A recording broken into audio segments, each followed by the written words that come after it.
నమస్కారం. ఈటీవీ2 తీర్థయాత్ర కార్యక్రమానికి స్వాగతం. స్థిరమైన భక్తి శివునికి నెలవు, చెలించిన విశ్వాసమే పరమశివుడి స్థిర నివాసం. తదేక దీక్షతో తప్పించేవారిని ముక్కంటి అక్కున చేర్చుకుంటాడని ప్రశస్తి. చెక్కు చెదరని ఈ భావనకు శాశ్వత నిదర్శనమే శ్రీకాళహస్తి. చిత్తూరు జిల్లాలో ఉన్న ఈ దివ్యక్షేత్ర సందర్శనం కోటి జన్మల పాపాలను నివారిస్తుందని భక్తులు చెబుతారు. సాంబశివుని లీలలతో పావనమైన శ్రీకాళహస్తి దివ్యక్షేత్ర విశేషాలేమిటో మనం ఇప్పుడు వీక్షిద్దాం. ఓం నమః శివాయ.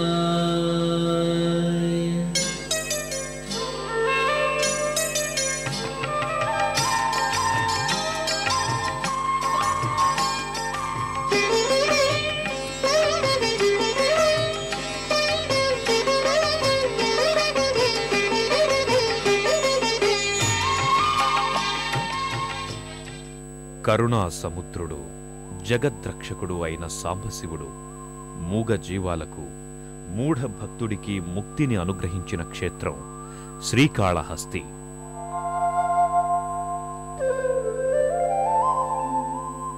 ఆదిదేవుడు పరమేశ్వరుడిలో ఐక్యమైన సాలెపురుగు, పాము, ఏనుగుల పేరిట ఈ క్షేత్రం శ్రీకాళహస్తిగా ప్రసిద్ధి చెందింది.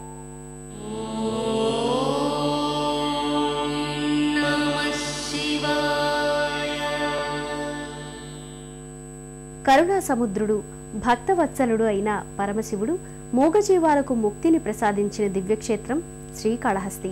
సాలెపురుగు, ఏనుగు, పాముల భక్తికి మెచ్చిన శివుడు ఆయా జీవులకు మోక్షాన్ని ప్రసాదించిన పవిత్ర క్షేత్రం శ్రీకాళహస్తి. సృష్టికర్త అయిన బ్రహ్మ కూడా సాక్షాత్తు స్వామిని ఇక్కడే సేవించి తరించాడని చెబుతారు.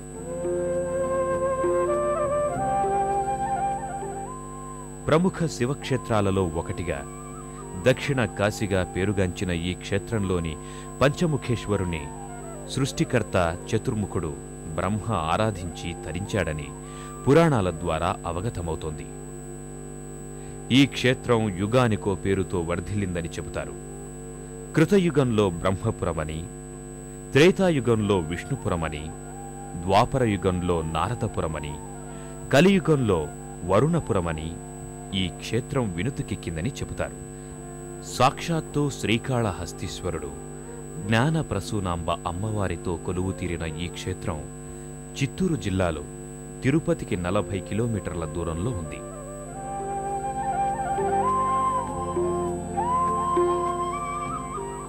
అలాగే దేశంలోని వివిధ ప్రాంతాల నుంచి ఈ శివక్షేత్రానికి అనేక బస్సులు, రైళ్లు అందుబాటులో ఉన్నాయి.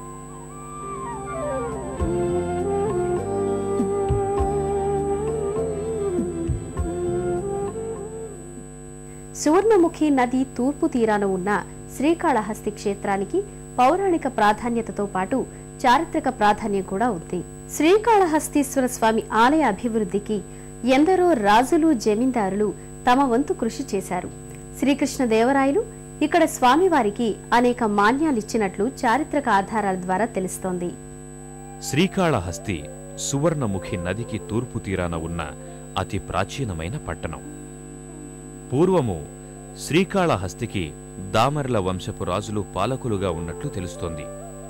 దామర్ల రాజులు శ్రీకాళహస్తిని విశాలమైన 4 వీధులుగా నిర్మించినట్లు తెలుస్తోంది.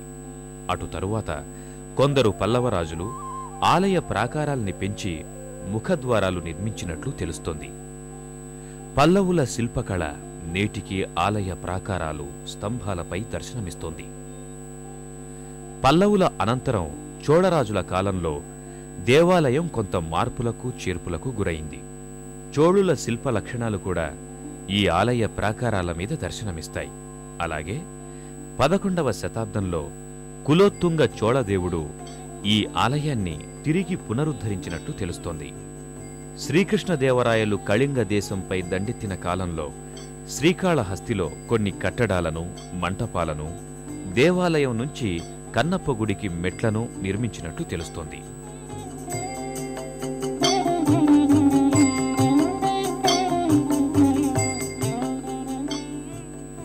దేవాలయానికి 4 దిక్కుల 4 పెద్ద పెద్ద ద్వారాలున్నాయి. తూర్పు ద్వారం నుంచి భక్తులు దేవాలయంలోకి ప్రవేశిస్తారు.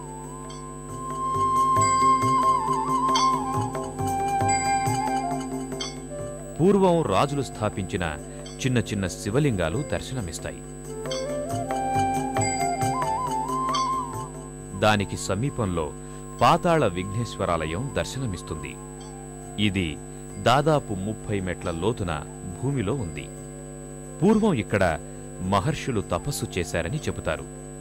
ఇది నేటికి దివ్యస్థలంగా పూజలందుకుంటోంది. భక్తులు పాతాళ విఘ్నేశ్వరుణ్ణి దర్శనం కోసం బారులు తీరుతారు.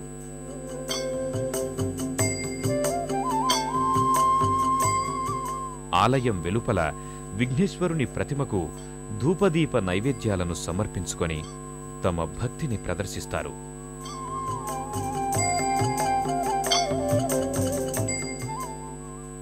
భగీరథుడు సురగంగను భూమికి తీసుకువచ్చినట్లుగానే ఇక్కడి సువర్ణమణిని అగస్త్య మహాముని తీసుకువచ్చినట్టు స్థల పురాణం చెబుతోంది.